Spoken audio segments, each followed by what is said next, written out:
कल justice retire वजूद्दीन साहब जो तहरीक इंसाफ के रूह रवान थे, उनकी एक इंटरव्यू जो है वो ज़बान ज़दाम हुआ है। इमरान खान साहब की यूएसपी जो है वो है ऑनेस्टी, और मैं अभी बिलीव करता हूँ कि he is personally honest person. लेकिन जैसे वजूद्दीन जो बहुत क्लोज़ रहे तहरीक इंसाफ के, जो बहुत क्लोजली उन्होंने इमरान खान साहब को भी एक ज़माने में देखा, उन्होंने बड़े चशमकुशा इंकशाफात मुबैना तौर पर किए हैं। ऑब्वियसली ये इल्ज़ामात हैं, हमारे पास कोई सबूत तो नहीं है, लेकिन आप सुन लें उन्होंने क्या कहा, जिससे लग ये रहा है कि अब उनकी क्रेडिबिलिटी को हिट करने के लिए कोई शायद कॉन्स्पिरेसी की जा रही है प्राइम मिनिस्टर की। सुनवा दें जस्टिस रिटायर वजूद्दीन को।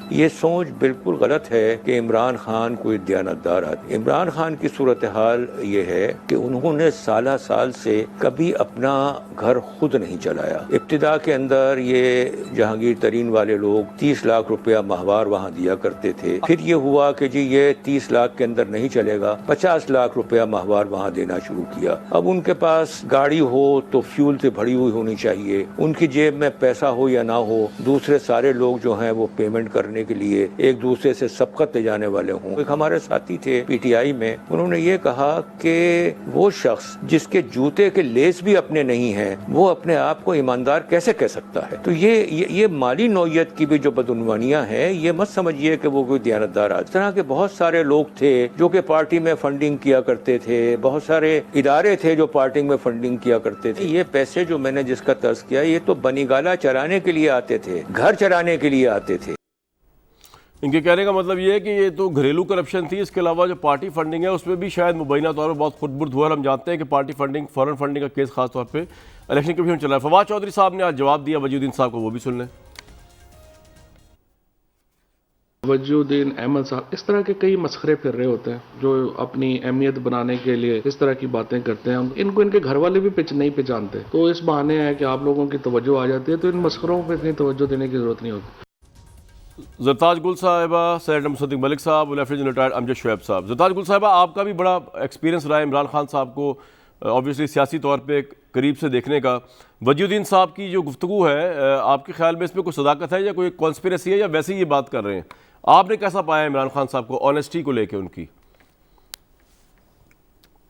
देखिए, प्राइम मिनिस्टर इमरान खान के पाए का न कोई लीडर है, न प्राइम मिनिस्टर इमरान खान के ज़ात के ऊपर, न प्राइम मिनिस्टर इमरान खान की जो एक कैरेक्टर है, जो एज प्राइम मिनिस्टर भी है और एज लीडर भी है, 23 साल की उनकी जद्दोजहद है, वो बिल्कुल क्लीन है। अगर एक शख्स MNA होके, और पिछली हुकूमत में जब पनामा केस आया था और स्पीकर साहब ने प्राइम मिनिस्टर के ख़िलाफ़ भी केस भेजा था, जहांगीर तरीन का भी केस उन दिनों आया था, नवाज शरीफ के ख़िलाफ़ भी केस भेजा गया था, तो प्राइम मिनिस्टर इमरान खान ने वो पैसे जो वो बाहर से कमा के पाकिस्तान लाए हैं, पाकिस्तान से कमा के बाहर नहीं गए हैं, उनकी 35 साल पुरानी रसीदें दिखाई हैं। और अल्लाह ताला का करम है कि मैं उस प्राइम मिनिस्टर इमरान खान की टीम का हिस्सा हूँ कि जिसको ऑनरेबल सुप्रीम कोर्ट ने कहा था कि ये अमानतदार है और दयानतदार है और सर्टिफाइड अमानतदार हैं। जहाँ तक XYZ कोई पुराना साथी हमारी पार्टी में था, नाकाम हो गया, सठिया गया, उसके कोई ग्रीवेंसेस है, ग्रजेस हैं, फ्रस्ट्रेशन है उसको कि उसका वो मकाम नहीं मिला। देखिए, पॉलिटिकल पार्टी में लोग बहुत मेहनत करते हैं और पॉलिटिकल पार्टी में लोग, मैं 23 साल की जद्दोजहद प्राइम मिनिस्टर इमरान खान ने की, मुझे से यंगस्टर्स को, मुराद सईद को, हमाद अजहर को, अली मोहम्मद खान को, शहरियार अफरीदी को, अली अमीन गंडापुर को, फरख हबीब को, हम सबको टिकटें मिले। अल्लाह ताला ने हमें आज इस मकाम पे पहुंचाया कि हम जीत के यहाँ पे आ गए। ये बात सही है आपकी। मैं तो जी कमरान शाहिद साहब, we kind of you Kamran Shahid साहब, चलो खवातीन को तो रिजर्व सीटें दी जा सकती हैं, कोई ऐसा कानून भी चलो बना डालते हैं इन नाकाम लोगों के लिए जिनको पार्लियामेंट में आने का शौक है, हल्के की सियासत करते नहीं है। इनको अगर कोई ग्रज है कि जो पार्लियामेंट में आना है तो दे दें इन मर्दों को कोई रिजर्व सीटें, ताकि इनके दिल के अरमान निकल जाएं। बाकी ये जो प्राइम मिनिस्टर इमरान खान की ज़ात पे कीचड़ उछालना शुरू करें, ये इनसे इनका कद काटना बड़ा हो जाता है, एक दिन का स्टारडम होता है। इस तरह हमारी पार्टी में एक खातून भी थी, किसी ज़माने में रिजर्व सीट पे भी आए थे, उन्होंने भी वो बातें प्राइम मिनिस्टर इमरान खान के बारे में कि आज उनका नाम निशान भी नहीं है, उनके खुद वालिद जो है वो फ्रंट मैन हुआ करते थे। इस तरह के लोग आते हैं जाते हैं, जद्दोजहद करनी चाहिए पॉलिटिकल पार्टियों में। आपने जाती तौर पर जरूर फख्र है कि जितना आपने अपने लीडर को देखा, आपने देखे, मैं आपसे इस हद तक एग्री करता हूँ कि वाकईतन मैं भी समझता हूँ कि इमरान खान साहब ऑनेस्ट हैं जाती तौर पर। तो जाती तौर पर आपने वाकईतन ये देखा कि बनी गाला में या पार्टी के मामलात के अंदर कोई किसी तरफ से ना कोई पैसा आता था ना कुछ, इमरान खान साहब खुद ही चला रहे हैं। ये वजूद्दीन साहब गलत कह रहे हैं आपके नज़दीक, ऐसा ही है? क्योंकि आप भी बड़ा क्लोजली सियासी तौर पे जानती हैं प्राइम मिनिस्टर को।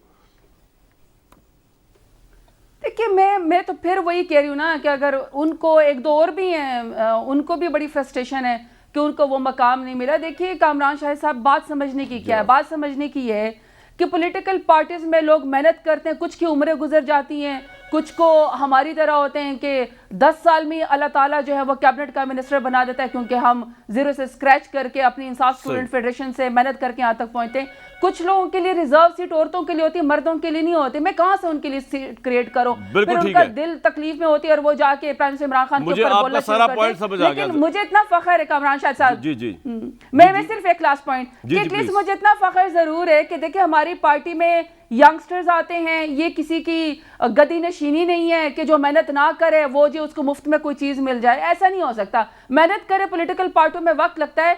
एटलीस्ट हमारी पार्टी में हम जैसे यंगस्टर तो आगे, दूसरी पॉलिटिकल पार्टी जो 35-35 साल हुकूमत की है, चाचा मामा दादा दादी पोता पोती नवासा वही लोग हैं, वही आजकल उनके इख्तिदार का झगड़ा है। उनकी पार्टियों में तो कई नए लीडरान नहीं आए। मैं आपका पॉइंट तो समझ आ गया। अगर नए लीडरान इनकी पार्टियों में आए तो एटलीस्ट मेरी मोरिसी पार्टी नहीं है।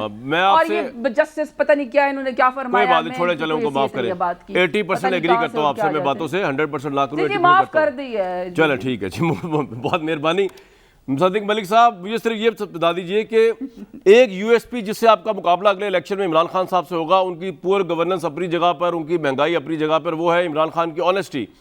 आपका लीडरशिप नाअहल हुई हुई है। शहबाज शरीफ साहब पे भी मनी लॉन्ड्रिंग के FIA के पता नहीं किस किस के केसेस चल रहे हैं, कुछ पता नहीं वो इलेक्शन तक अहल रहें या अहल ना रहें। तो मेरा ख्याल से वजीउद्दीन साहब हो या आप हो, इस बात पे वजीउद्दीन साहब को छोड़ दें, आप तो दुश्मन हो के भी ये मानते हैं ना कि इमरान खान की डिसऑनेस्टी साबित नहीं हो सकी आज तक। ईमानदार आदमी है, गवर्नेंस हो सकती है गलत हो। सद्दिक साहब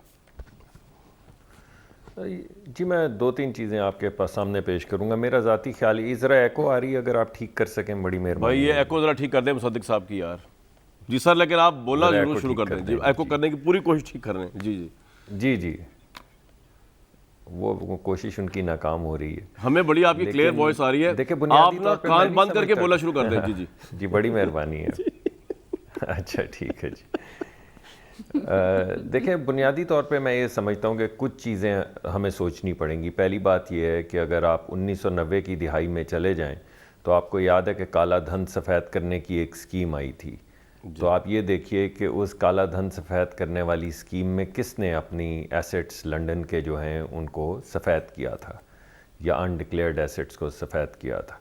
तो ये तो मैं आपकी बात मानता हूँ, मेरे पास तो कोई ऐसा एविडेंस नहीं है कि कोई शख्स ये कहे कि मैं इमरान खान साहब को रिश्वत देता हूँ या पैसे देता हूँ और उसके बदले में कुछ काम करता हूँ। मैं नहीं समझता, मैंने नहीं ये सुना अभी तक। लेकिन ये तो आप भी मानेंगे कि काला धन सफ़ेद करने वालों को हम चोर और मनी लॉन्ड्रर कहते हैं, और कोई और एक साहब हों जिन्होंने अपना काला धन जो है सफ़ेद किया हो 1990 में, हम उन्हें नेक और पारसा कहें। तो ये इनकन्सिस्टेंसीज़ हमारे नैरेटिव में थोड़ी सी ख़त्म हो जानी चाहिए। बिल्कुल इसी तरह आप ज़रा इर्द गिर्द देख लीजिए, तो अगर इमरान खान साहब ख़ुद कोई ऐसी चीज़ नहीं भी कर रहे तो आप अगर देखिए तो आपको नज़र आएगा कि एक वफाकी वज़ीर जो हैं उन्होंने अपने ही बेटे को $3 बिलियन यानी $3,000 मिलियन, 3,000 मिलियन रुपए की बात नहीं कर रहे, $3,000 मिलियन। एक बिलियन के अंदर 1,000 मिलियन होते हैं आपको यकीन क्यों नहीं आ रहा कि आप ये बोल भी रहे हैं? आ जाएंगे, आपके पास भी आ जाएंगे, फिक्र ना करें। जी जी हाँ। तो एक ऐसी हुकूमत जिसमें अपने ही बेटे को $3 बिलियन का ठेका दे दिया जाए और फिर भी दावा किया जाए ईमानदारी का, बड़ी अजीब सी बात लगती है। बिल्कुल इसी तरह अगर आप चीनी की रिपोर्ट उठा के देख लें या आटे की रिपोर्ट उठा के देख लें, तो जितने लोगों के नाम हैं उन तमाम रिपोर्ट्स में वो इस वक्त वफाकी काबीना में बैठे हुए हैं। तो अगर आप ये बात मान लें कि इमरान खान साहब खुद रिश्वत नहीं लेते, और मेरा ख्याल है कि वो ऐसा कोई काम नहीं करते, तो आप ज़रा बाकी देखिए, इर्द गिर्द दाएँ देखिए उनके, तो कोई चीनी के चोर बैठे हैं, बाएं उनकी तरफ देखिए तो आटे के चोर बैठे हैं, पीछे ज़रा मुड़ के देखें तो जिन पे दवाइयाँ चोरी करने यानी दवाइयों की कीमतें बढ़ाने में किक बैक लेने का इल्ज़ाम है वो बैठे हैं, दाएँ सामने मालन जब्बा के लोग बैठे हुए हैं। तो कुछ बड़ी अजीब सी बात लगती है कि वो हमारे PTI के दोस्त ही कहा करते थे, मैं उनका ही जुमला दोबारा रिपीट करता हूँ कि हमारा कुत्ता कुत्ता और तुम्हारा कुत्ता टॉमी। अजीब सी बात लगती है